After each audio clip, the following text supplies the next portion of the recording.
உங்க கையில இருக்கிறது வெறும் கத்திரிக்கோல் கிடையாது, அது ஒரு வெற்றியோட திறவுகோல் அப்படின்ற இந்த ஒரு வரியை வந்துட்டு எப்போதுமே மனசுல வச்சுக்கோங்க. காலையில இருந்து ராத்திரி வரைக்கும் மிஷின் சத்தம், இடுப்பு வலி, கண் எரிச்சல், இது எல்லாத்தையுமே தாண்டி நமக்கு வர கஸ்டமர்ஸ் வந்துட்டு கொடுக்குற அளவு எல்லாத்தையும் கரெக்டா மெஷர் பண்ணி வச்சுக்கிறது, அவங்க கேட்கிற அந்த டிசைன்ல ட்ரெஸ் தைச்சு கொடுக்கறது, அவங்களுக்கு தேவையான அந்த டயத்துல நம்ம கொடுக்கறது எல்லாத்தையும் நாம வீட்டுல இருந்து வீட்டையும் கவனிச்சுக்கிட்டு பிளஸ் குழந்தைங்களையும் பார்த்துக்கிட்டு அண்ட் இந்த மாதிரி வேலைகளையும் செய்யறது அந்த அளவுக்கு சாதாரணமான விஷயமே கிடையாது. இது எல்லாத்தையுமே பார்த்துட்டு சில பேர் சொல்லுவாங்க, நீ என்ன வீட்டுல மிஷினை போட்டு சும்மா துணி தச்சு கொடுக்குற அவ்வளவுதானே அப்படின்னு சொல்லிடுவாங்க. பட் அந்த மாதிரி சொல்றவங்கள்ட்ட ஒரு துணியை கொடுத்து நீ கட் பண்ணி ஸ்டிச் பண்ணி அழகா எனக்கு கூடன்னு சொல்லி பாருங்களேன், முடியவே முடியாது. ஏன்னா இது வந்துட்டு ஒரு சாதாரணமான வேலையே கிடையாது. இது ஒரு விஷயத்த மட்டும் நல்ல நினைவுல வச்சுக்கோங்க, இந்த உலகத்துல எல்லாராலையுமே வந்துட்டு ஒரு துணியை வெட்டி தச்சு அழகா மாத்திர முடியாது. அது கடவுள் கொடுத்த ஒரு அழகான வரம். அந்த வரம் வந்துட்டு உங்களுக்கு எல்லாம் நிறைய கிடைச்சிருக்கு. ஸோ இந்த மாதிரி வீட்டுல இருந்து துணி தச்சு கொடுத்து அது மூலியமா நீங்க ஒரு பிசினஸ் பண்றீங்க பாத்தீங்களா, இது வந்துட்டு மிகப்பெரிய ஒரு விஷயம். இதை என்னைக்குமே நீங்க கைவிட்டே விட்டுறாதீங்க. அண்ட் இந்த மாதிரி நம்ம ஒரு கைத்தொழில் தெரிஞ்சு வச்சுக்கிறது எந்த காலத்திலயுமே நம்மள கைவிடாது. மனுஷங்க கூட நம்மள ஒரு கட்டத்துல கைவிட்டு போயிடலாம், ஆனா இந்த மாதிரி நமக்கு தெரிஞ்ச சில விஷயங்கள் வந்துட்டு நம்மள என்னைக்குமே கைவிடாது. எந்த ஒரு கட்டத்திலயுமே நம்ம கூடவே வரக்கூடிய ஒரு விஷயம்னு பாத்தீங்கன்னா, நமக்கு தெரிஞ்ச, நம்ம அனுபவிச்சு நம்ம ரசிச்சு பண்ற அந்த ஒரு விஷயம் மட்டும்தான். அதுல முக்கியமானது இந்த டெய்லரிங் தொழில். ஸோ வீட்டுல இருந்து தைக்கிற பெண்களா இருந்தீங்க அப்படின்னா இந்த ஒரு சில விஷயங்கள், அதாவது இந்த ஒரு சில டிப்ஸை வந்துட்டு நீங்க ஃபாலோ பண்ணிக்கிட்டீங்க அப்படின்னா உங்களால வந்துட்டு இன்னும் நல்லாவே க்ரோ ஆக முடியும், வீட்டையும் நல்லா கவனிச்சுக்க முடியும். எனக்குமே வந்துட்டு இந்த மாதிரி விஷயங்கள்லாம் பெருசா தெரியாது, நானுமே கொஞ்சம் கொஞ்சமா கத்துக்கிட்டு இருக்கேன். அதை உங்க கூட ஜஸ்ட் ஒரு ஷேர் பண்ற மாதிரி தான் இந்த ஒரு வீடியோவை நான் மேக் பண்ணியிருக்கேன். அண்ட் வீடியோ பேக்ரவுண்ட்ல வந்துட்டு நான் ஒரு பிளாசோ வந்து கட் பண்ணிக்கிட்டு இருக்கேன். ஸோ அதை நீங்க மைண்ட் பண்ணிக்காதீங்க, பேசுறதை மட்டும் நீங்க கேளுங்க. வீட்டை பார்த்துக்கிட்டு குடும்பத்தை கவனிச்சுக்கிட்டு இடையில கிடைக்கிற கொஞ்சம் நேரத்தில் வந்துட்டு இந்த மாதிரி ஆர்டர்லாம் வாங்கி தைக்கிறது உண்மையிலேயே ஒரு மிகப்பெரிய விஷயம்தான். நம்ம வீட்லேயோ சரி வெளியிலையும் சரி எவ்வளோ பேர் நம்மளை கிரிட்டிசைஸ் பண்ணுவாங்க. பட் அது எல்லாத்தையுமே தூக்கி எரிஞ்சிட்டு நம்ம வேலையை நம்ம பார்த்துக்கிட்டே இருக்கணும். காலையில் ஏஞ்சி சமைக்கிறதுல தொடங்கி ராத்திரி தூங்குற வரைக்கும் நம்ம ஓடிக்கிட்டே தான் இருக்கோம், கரெக்டா? அண்ட் நீங்கள் எல்லாருமே ஒரு சூப்பரான பிஸ்னஸ் விமன், அதை மட்டும் எப்போதுமே மறந்துடாதீங்க. உழைக்கிறதுக்கு நீங்கள் எப்போதுமே தயாராக இருக்கிற ஒரு ஆள். யாராவது உங்கள்கிட்ட வந்து நீ என்ன பண்ணுற அப்படின்னு கேட்டா, நான் சும்மா தான் இருக்கேன், இல்ல சும்மா தான் வீட்டுல மிஷினை போட்டு தச்சுக்கிட்டு இருக்கேன் அப்படின்னு சொல்லாதீங்க.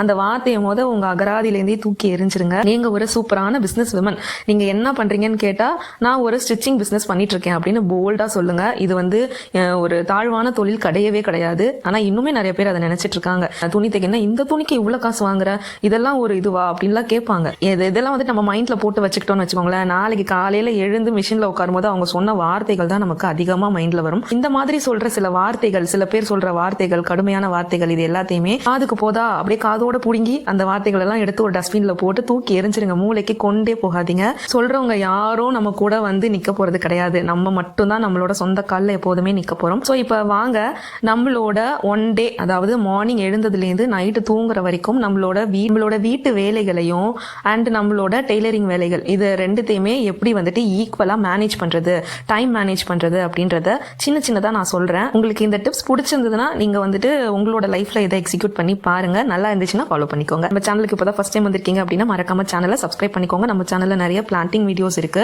சில டெய்லரிங் வீடியோஸ் இருக்கு. அண்ட் அப்கமிங்ல நான் வந்து கொஞ்சம் டெய்லரிங் வீடியோஸ் வந்துட்டு போடலான்ட்டு இருக்கேன். எனக்கும் உங்களோட சப்போர்ட்டை கொடுங்க. நான் இப்ப சொல்ல போற டிப்ஸ்ல ஃபர்ஸ்ட் ஒன் பாத்தீங்கன்னா, ஒரு நோட் போட்டு நீங்க எழுதுறது. நீங்க எல்லாத்தையுமே மைண்ட்ல வந்துட்டு ஸ்டோர் பண்ணிட்டே இருக்க முடியாது. ஸோ இன்னைக்கு வந்து உங்களுக்கு ஒன்று தோணும், நாளைக்கு இந்த வேலையை நம்ம ஃபர்ஸ்ட் பண்ணிடணும், செகண்ட் இந்த வேலையை பண்ணிடணும் அப்படின்னு உங்களுக்கு ஒரு விஷயம் தோணும். ஆனா அடுத்த நாள் ஆனோன்னா அது வேற மாதிரி நமக்கு ட்விஸ்ட் ஆயிடும், அதை வேற மாதிரி நமக்கு மைண்டே மாறிடும். ஸோ அன்னைக்கு வந்து கொலாப்ஸ் ஆகிட்டு நம்ம என்னென்ன பண்ண போறோம் அப்படின்றது ரொம்ப குழப்பமா அப்படியே உட்காந்துருப்போம். எந்த ஒரு வேலையுமே நமக்கு ப்ராப்பரா நடக்காது. ஸோ இப்போ உங்களுக்கு ஒன்று தோணுதா, டக்குன்னு ஒரு நோட் எடுத்துக்கோங்க. நோட் எடுத்து அதில் எழுதி வச்சுக்கோங்க. நாளைக்கு எந்த ஆர்டரை வந்துட்டு நம்ம ஃபர்ஸ்ட் முடிக்கணும், யாருக்கு ஃபர்ஸ்ட் நம்ம டெலிவரி கொடுக்கணும் அப்படின்றத ஒரு நோட் போட்டு எழுதி வச்சுக்கோங்க. இப்போ நீங்க இன்னைக்கு தோணும் போது அதை எழுதி வச்சிடுறீங்கன்னு வச்சுக்கோங்களேன், நாளைக்கு காலையில அதை ஓப்பன் பண்ணி பார்க்கும்போது நீங்க அதை ஆர்டர் பை ஆர்டரா நீங்க பண்ண ஆரம்பிப்பீங்க. ஸோ ஃபர்ஸ்ட் நம்ம இந்த ஒர்க்கை நம்ம பண்ணணும்னா அந்த ஒர்க்கை கரெக்டாக எடுத்து அந்த டயத்துக்குள்ள நீங்க முடிச்சிட்டீங்க அப்படின்னா அடுத்து பண்ண போற வேலை வந்துட்டு உங்களுக்கு ஈஸியா இருக்கும். ஸோ நேரத்தை வந்துட்டு எப்போதுமே நாளைக்குன்னு தள்ளி போடாம இப்ப தோணும் போது டக்குன்னு அதை வந்துட்டு நீங்க எழுதி வச்சுக்கிறது பெட்டரா இருக்கும். அண்ட் நெக்ஸ்ட் ஒன் பார்த்தீங்கன்னா உங்களோட பிஸியான நேரம், அப்புறமா ஃப்ரீ டைமு, அப்புறம் ஃபேமிலி டைம், இதை வந்துட்டு நீங்கள் கரெக்டாக பிரித்து பார்க்க பழகிக்கணும். நம்ம எப்போதுமே பார்த்தீங்கன்னா ஃபேமிலி ஒர்க்கையும் பிஸ்னஸையும் வந்துட்டு போட்டு ரெண்டுத்தையும் சேர்த்து போட்டு பயங்கரமாக குழப்பிப்போம். ஸோ இது இல்லாமல் இருக்கணும் அப்படின்னா நீங்கள் ஃபேமிலிக்குன்ட்டு ஒரு காலையில் 10 மணி 11 மணி வரைக்கும் ஒரு டயத்தை ஒதுக்கி வச்சிடணும். ஸோ இந்த 11 மணிக்குள்ளே என்ன ஆனாலும் நீங்கள் உங்களோட ஃபேமிலி ஒர்க்கை முடிச்சிடணும். பசங்க ஸ்கூல் போகிறாங்களா, காலையிலேயே ஸ்கூலுக்கு போயிடுவாங்க, காலையிலேயே குக் பண்ணி முடிச்சிட போறீங்க. அண்ட் நெக்ஸ்ட் வந்துட்டு ஹஸ்பண்ட் வேலைக்கு போகிறாங்களா, அவங்களும் வேலைக்கு போனதுக்கப்புறம் ஃப்ரீ ஆயிடுவீங்க. ஸோ வீட்டில் இருக்க குட்டி குட்டி ஒர்க்ஸ் எல்லாத்தையுமே மீதி இருக்கிற ஒரு 10 to 11 அந்த மாதிரி டைமில் நம்ம முடிச்சு வச்சுக்கலாம். அதுக்கப்புறமா இருக்கிற ஒரு 4 to 5 hours உங்களோட டைம், அது உங்களோட பிஸ்னஸ் டைம். ஸோ இப்போ 11 to பசங்க எப்போ ஸ்கூல் விட்டு வீட்டுக்கு வராங்களோ அது வரைக்குமே நீங்கள் ஃபுல்லாக உங்களோட பிஸ்னஸில் கான்சென்ட்ரேட் பண்ணீங்க அப்படின்னா உங்களோட வளர்ச்சி இன்னும் அதிகமாக இருக்கும். ஈவினிங் பசங்க வந்ததுக்கப்புறம் அவங்களோட நம்ம டைம் ஸ்பெண்ட் பண்ணிக்கலாம். ஸோ இந்த மாதிரி உங்களோட வேலைகளை நீங்கள் பிரித்து பார்க்க பழகிக்கணும். அந்த மாதிரி பிரித்து வச்சுக்கிட்டோம் அப்படின்னா ஒர்க்கு வந்துட்டு நம்மளுக்கு இன்னுமே ஈஸியாக இருக்கும்.